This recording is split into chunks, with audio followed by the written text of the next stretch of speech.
After my car accident, my parents refused to take my 8-week-old baby. Your sister never has these emergencies. She had a Caribbean cruise, so I hired care from my hospital bed. I stopped the $5,500 per month for 10 years. $660,000. Hours later, Grandpa walked in and said, "The night it happened, I wasn't thinking about the rain." I know that sounds strange. I'm a corporate attorney. I think about everything. Contract clauses, deposition angles, the way silence in a courtroom can shift an entire verdict. I am, by professional design, someone who considers all the variables before she moves. But that Tuesday night on Interstate 90, I was thinking about Leo's breathing.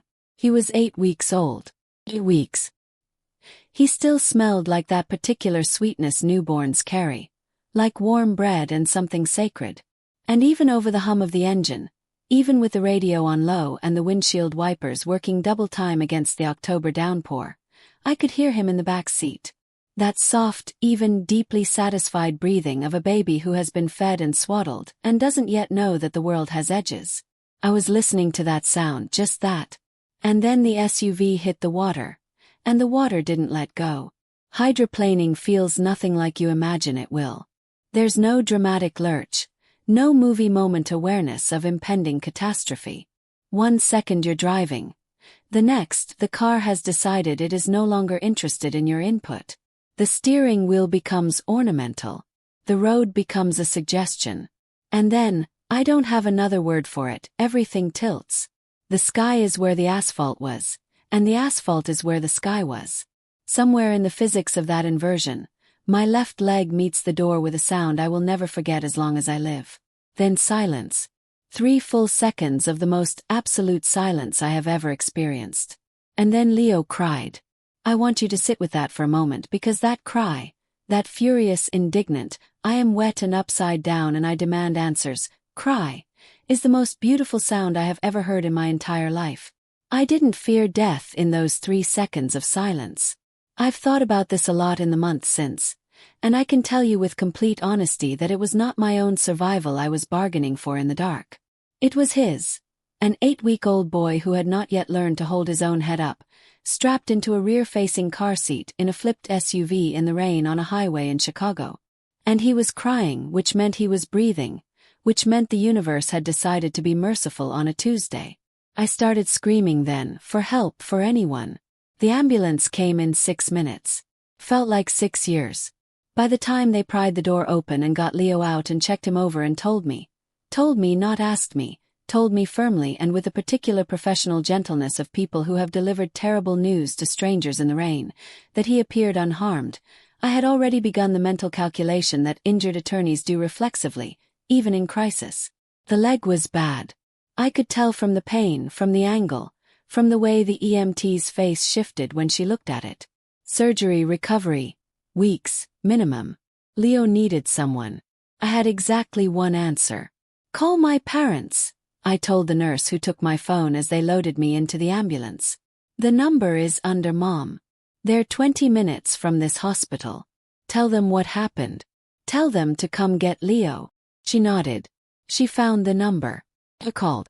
I want to tell you about the sound in the background of that phone call because it is the sound that changed my entire life.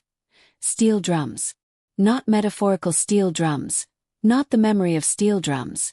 Actual steel drums playing actual Caribbean music. And underneath it, laughter. And underneath that, the particular high-pitched crystalline sound of glasses being clinked together in celebration of something. My mother answered on the 4th ring. Simone. Her voice was warm and slightly louder than usual, the way voices get when there's ambient noise and mild alcohol. The nurse explained what had happened. The accident, the hospital, Leo, the surgery I would need, the temporary custody situation that would arise if no family member was available to take him. There was a pause. Not a shocked pause. Not the pause of a woman absorbing terrible news about her daughter and her 8-week-old grandson.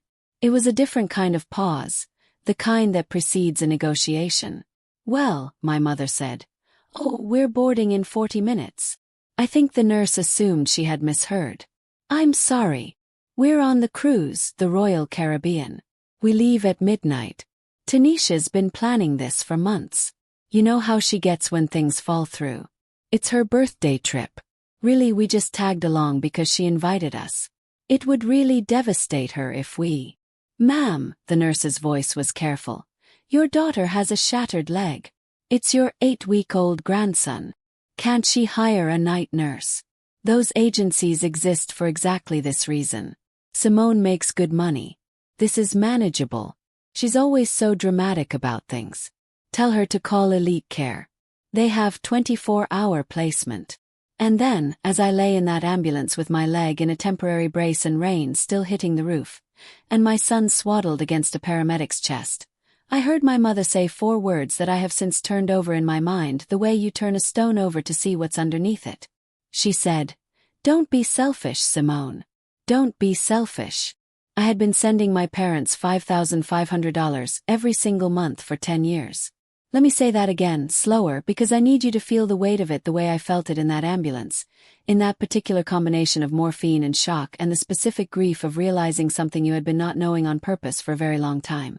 $5,500 every month for 10 years. That is $660,000. That is not an allowance. That is not generosity. That is a financial life support system that I had constructed around 2 adults who were perfectly capable of supporting themselves. I had done it because I was the successful one, and because they had raised me, and because every time I thought about stopping, my mother's voice in my head said some version of, "Don't be selfish, Simone." And I quieted the math and sent the transfer and went back to work. $660,000. And they wouldn't drive 20 minutes. There is a specific kind of clarity that arrives in crisis. I've read about it, the way trauma strips away everything non-essential and leaves you with only the truest version of what you know. Lying in that hospital bed while a surgeon explained what the next 6 weeks of my recovery would look like, something in me became very, very still. Not the stillness of defeat, the stillness of decision. I called Elite Care from my hospital bed. Leo was placed within 3 hours. A woman named Gloria with a warm face and a calm manner, who sent me a photo of him sleeping at 2 a.m. with a caption that said, "All is well." Then I called my lawyer. His name is David Chen, and he has been my attorney for 8 years. And when I told him what I needed, there was a pause on his end, too. But this one was the pause of a professional recalibrating. "All of it," he said. "All of it." I said, "Tonight, as much as we can do tonight. You have to understand something about me and about the people who raised me to understand what happened next. I am the daughter of Raymond and Tanisha Jackson, Ree and Tanisha, as everyone calls them. And I grew up in a nice house in a nice suburb. And they worked hard, and they sacrificed genuinely when I was young. And there was a period of my life when I would have handed either one of them my actual heart if they'd asked for it. I loved them the way daughters love parents before they understand that love can be weaponized by people who are very good at appearing to give it. My grandfather on my father's side is a man named Otis Jackson. Otis is 81 years old and built a real estate portfolio in Chicago over 50 years that is, depending on the quarter, worth somewhere between $12 and $18 million. He is small and precise and wears the same style of suit he has worn since 1974. He does not raise his voice. He does not need to. When I graduated from law school, Otis called me to his house and spread documents across his kitchen table and explained my inheritance with the thoroughness of a man who had spent decades watching his family make bad decisions with money. The penthouse on Lakeshore Drive, the penthouse where my parents had lived for 11 years, the penthouse they had redecorated 3 times and described to everyone they knew as theirs, was held in an irrevocable trust. The beneficiary was me. My parents were listed in careful legal language that I had reviewed and filed and honestly never expected to need as residential caretakers. Not owners. Caretakers. There is a clause. There is always a clause when Otis draws something up. The caretaker designation could be revoked in writing by the beneficiary upon documented evidence of neglect, exploitation, or conduct contrary to the interests of the trust. Otis had been very specific about what those words meant. He had made me read it aloud to him. And I had read it aloud. I had filed it. I had gone back to work. And for 11 years I had sent $5,500 a month to 2 people who were living rent-free in a property they didn't own, who I had also furnished and insured and kept in vehicles and credit and every conceivable comfort. Let me tell you about the next 72 hours, because they were among the most productive of my life. From my hospital bed, with my leg elevated and a morphine drip doing what it could, I had David draft the transfer cancellation.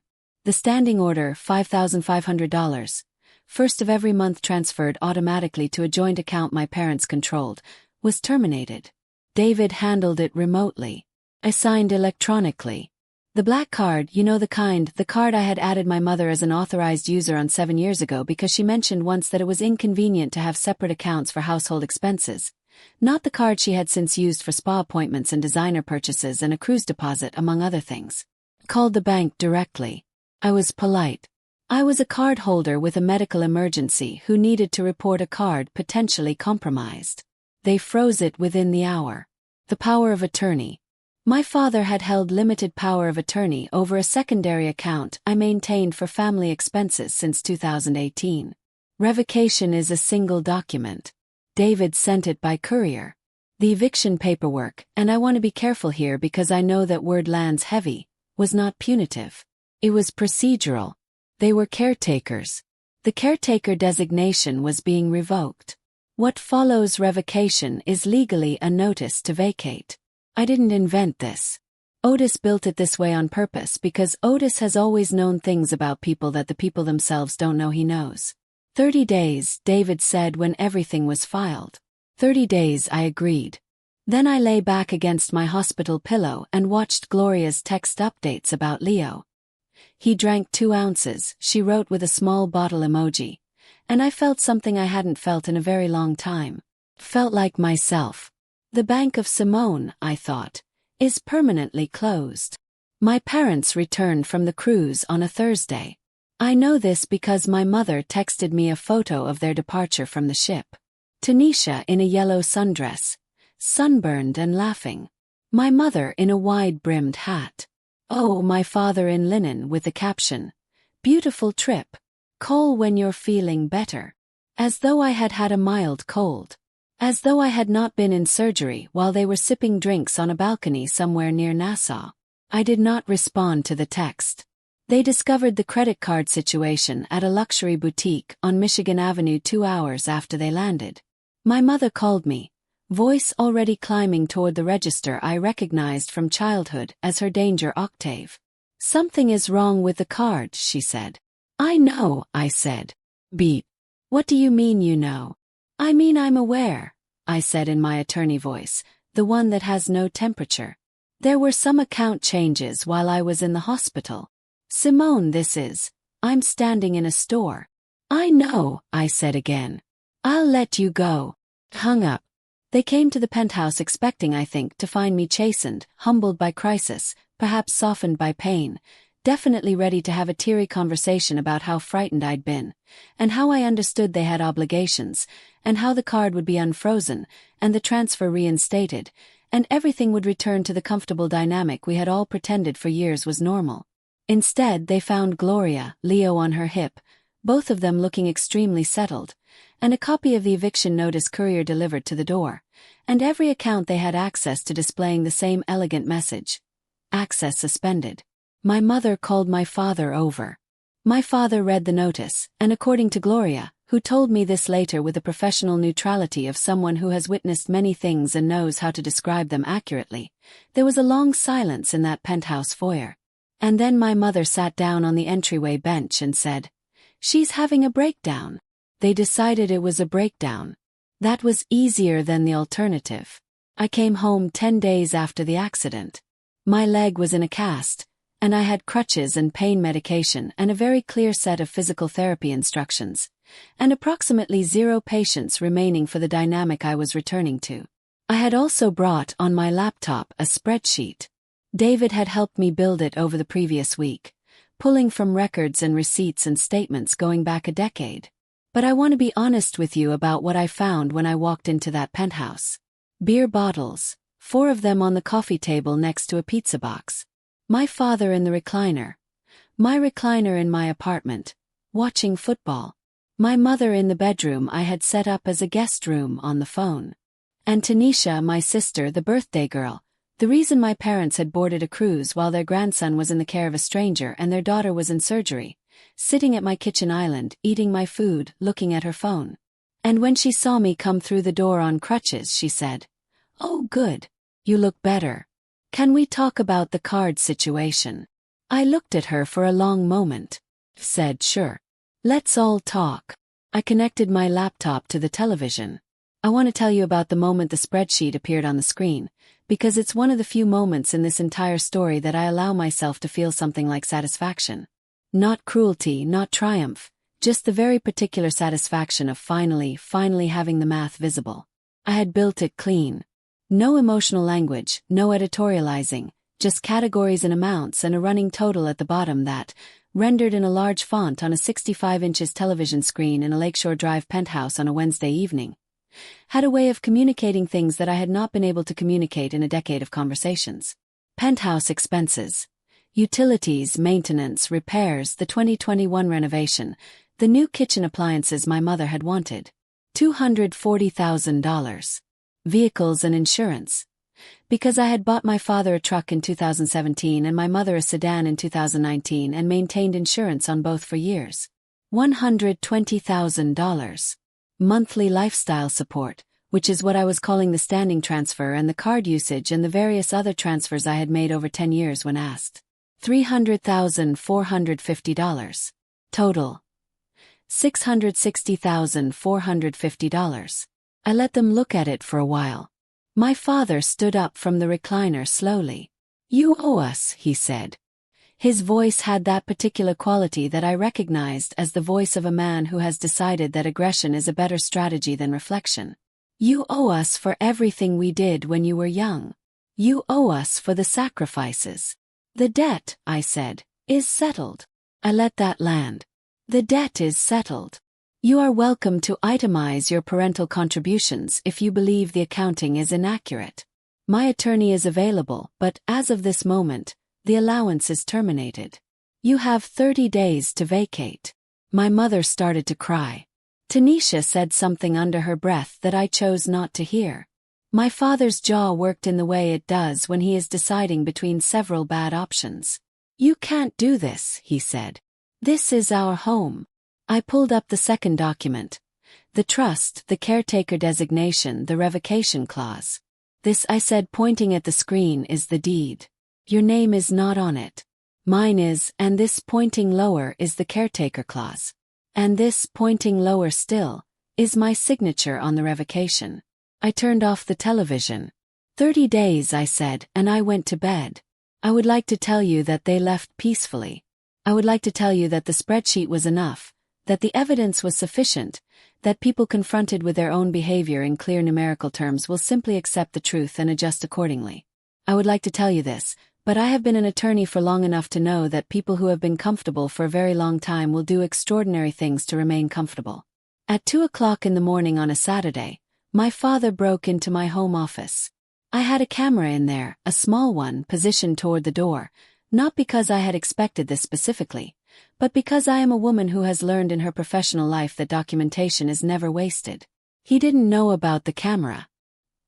He sat down across from my desk as if he owned the room, which I want to note he had always treated as though he did. And he looked directly at the space where he assumed I was, which was my desk chair, which was empty because I was asleep and the camera was recording. He said, "It would be a shame if you fell out of that chair." He let that sit. Then he said, "You can't protect that baby from everything. Don't forget that." Then he left. I watched the recording the next morning on my phone. Gloria was giving Leo his bottle in the living room. I sat at my kitchen table and watched my father threaten me and my son on a grainy camera feed. And I want to describe this accurately, I felt very calm, the same stillness as the hospital, the stillness of a decision already made. I forwarded the video to David. David forwarded it to a colleague who specializes in criminal law.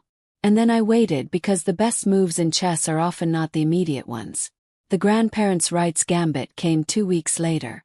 I had expected something like it. When people are cornered and have nothing left to leverage, they will attempt whatever move they think is most destabilizing. But the specifics were more aggressive than I had anticipated. Through a family attorney they had apparently found in a hurry, my parents filed an emergency motion claiming that I was addicted to prescription pain medication following my accident, that I was emotionally unstable, that my home environment was dangerous for an infant, and that they were the appropriate caretakers for Leo pending evaluation. They wanted $7,000 a month, power of attorney, reinstated cards. In exchange, they would drop the petition. That is not a custody filing. That is an extortion attempt dressed in legal clothing. David identified it as such within approximately 4 minutes of reading it. But I had something better planned than a legal counterfiling. I called them and told them I wanted to talk, that I had reconsidered, that I thought we could find a resolution over dinner. My mother's voice went warm again, that particular warmth that arrives when people believe they have one. And she said, "Of course, yes. Friday, shall we order from that French place?" I said, "Yes." I said I would arrange everything. I also called Otis. If you've ever had someone in your corner who is simply structurally several moves ahead of everyone else in the room, then you know the particular peace that arrives when you realize you are not, in fact, alone in this fight. Otis had been abroad for much of the previous month. He travels more than you'd expect for an 81-year-old, and with less explanation than anyone feels comfortable asking for. But he had read David's summary of events with the careful attention of a man reviewing a brief. And he had said over the phone, in the quiet, precise voice that I have loved since I was 7 years old, "I'll be there Friday, Simone. Have the documents on the table." And he was. The door opened at 7:45 on a Friday evening, and my grandfather walked in, and I watched my father's face do something I had never seen it do before. I watched him become small. Otis is not an imposing man in the physical sense. He is 5 feet 8 inches and walks with a cane now, and wears reading glasses on a chain. But he carries himself with the specific authority of someone who built something real over a long time and has nothing left to prove to anyone in any room he enters. He sat down at the head of my dining table without being invited to, because it is his table in his trust property, and he set his briefcase on the floor and looked at my parents and my sister, and he said simply, "Let's get through this." My father opened his mouth. Otis held up one finger, just one, and my father closed it. Otis reached into his briefcase and placed the deed on the table, slid it toward the center. "Let everyone look at it," he said. "I am going to read the relevant section aloud, because I believe there has been some confusion about the nature of your residency here."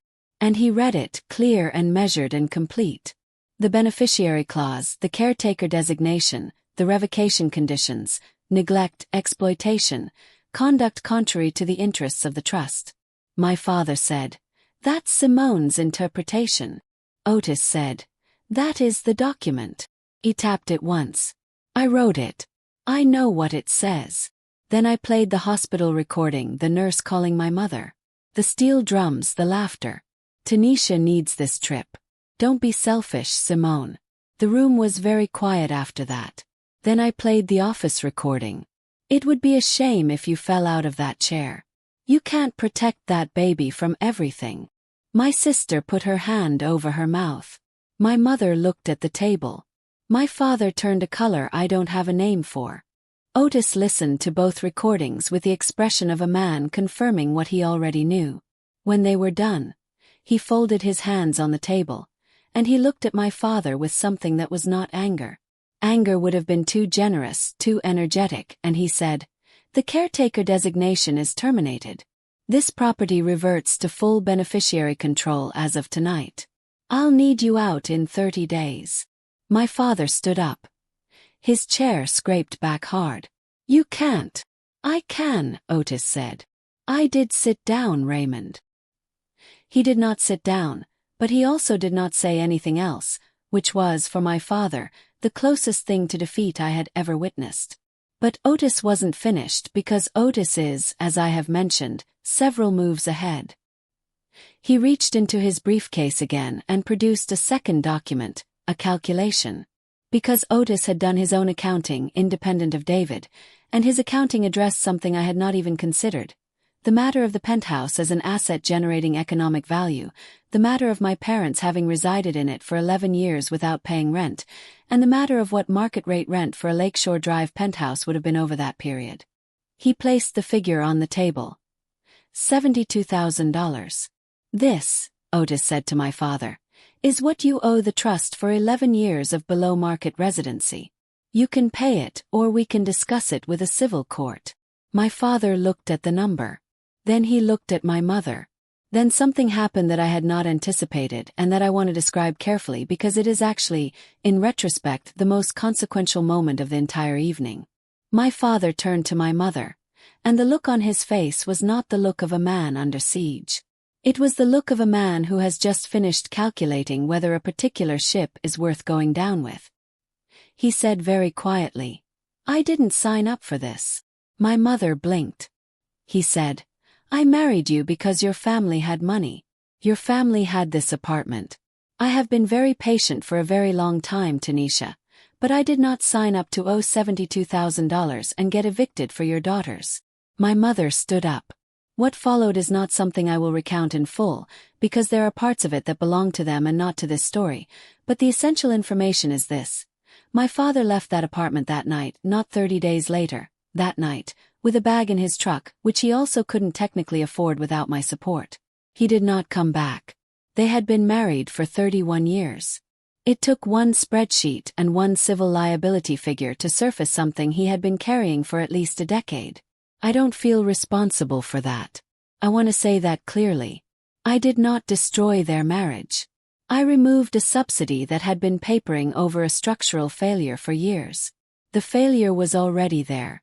Money, like water, just follows the path of least resistance. And when you remove the money, you see very clearly which paths were real. Otis signed the final eviction notice before he left that night. He squeezed my hand at the door and looked at Leo, who had, through all of this, remained asleep in the next room in Gloria's care, completely unbothered by history being made 20 feet away, and he said, "He's going to be something." Then he put on his coat and went home. My mother had 30 days. She used them badly. I will not pretend there wasn't a period of chaos, because there was. My mother, without my father and without the financial infrastructure I had provided, discovered that the life she had been living existed almost entirely on borrowed architecture. She tried to access things she no longer had access to. She tried to call people who were now David's problem and not mine. She was caught at some point during those 30 days by the building security system, taking 2 pieces of jewelry from the penthouse. Jewelry that was, for the record, mine. And the camera footage went to building management, and then to David, and then became briefly a matter of potential criminal interest before my mother quietly returned the items, and David quietly declined to pursue it further. He told me about it after. I did not thank him for the restraint. I did not condemn it either. I had made my move. What happened in the fallout was, at some level, beyond my jurisdiction. Tanisha left within 2 weeks. I don't know where she went. We have not spoken. My father's truck was repossessed 6 weeks after he left. I know this because one of my college friends saw it happen at a gas station and texted me a photo with a question mark. I did not respond with an explanation. I just saved the photo to a folder I have labeled simply, Notes. The church friends, and my parents had many church friends, people who had known them for decades and who had heard, over the years, various versions of my life as evidence of their success. The church friends saw what happened in the way that community always sees things. Gradually and then all at once. My mother went from the penthouse to a rental apartment in a neighborhood that has different associations than Lakeshore Drive. My father went from a truck and an address he was proud of to a security guard position at an impound lot, which is, if you're looking for symbolism, exactly as heavy-handed as it sounds. I know these things because I kept track. Not from cruelty, from documentation. I am an attorney. Document. Neither of them reached me. I had blocked both numbers before the 30 days were up. My email has a filter that bounces anything from their addresses. The bridge is not burned in anger. It is closed calmly, the way you close a case file when it's been fully resolved. It will not be reopened. At 6 months after the accident, I was promoted to senior partner. I want to tell you about my apartment now because it matters. The penthouse is mine. Genuinely, peacefully, entirely mine. And I renovated it the way I would have renovated it years ago if I hadn't been deferring to other people's tastes in my own home. The living room is lighter now. I got rid of the heavy furniture my mother had chosen. The guest suite, which was the room my mother used as her territory, is now Otis' room. He comes on weekends. He and Leo have developed a relationship that I did not engineer and cannot fully describe. Something wordless and specific. The way very old people and very young people sometimes understand each other completely without language. Otis sits in the armchair, and Leo lies on his blanket on the floor, and they look at each other, and apparently that is enough. I have basil growing on the terrace. This is a small thing and also the most important thing. Like I had wanted a herb garden for 4 years. My mother had been opposed to it on aesthetic grounds. There is now a full row of basil in terracotta pots on my Lakeshore Drive terrace, and it is the best thing I have ever done with real estate. The $5,500, the exact amount that was leaving my account every month for a decade, now goes on the first of every month automatically into a trust in Leo's name. Education, future, his, not someone else's definition of what he owes.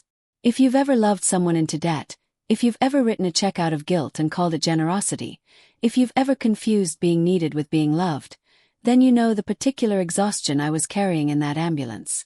You know the weight of a relationship that has for years been taking more than it gives and surviving on your willingness to not do the math. The math is not cold, that's what I want you to hear. The math is not the absence of love. The math is just the truth. And the truth, in the right hands, framed in the right way, is the most elegant form of justice that exists. I didn't destroy my parents. I didn't call the media.